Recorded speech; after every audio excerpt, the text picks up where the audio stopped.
juzi mlango akamshikia. Huo ni mwanasiasa. Usi mwanasiasa, mfanyibiashara na ni mla chake. Nini hiyo kubwa amefanya? Hapa itakuwa mbaya.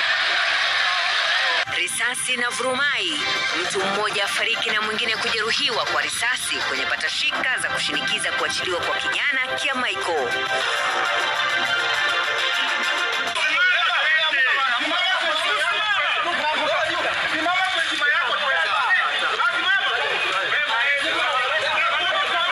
Polisi walaumiwa kwa kumdana mwenye ulemavu kwenye kamata za maandamano ya Juni 25.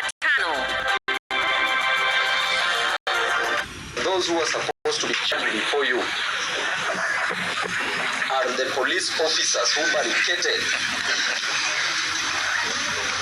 the roads yesterday.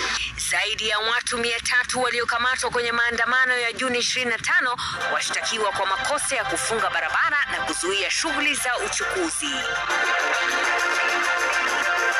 Na kwenye longalonga hii leo tunauliza, kusegesa ni kufanya nini?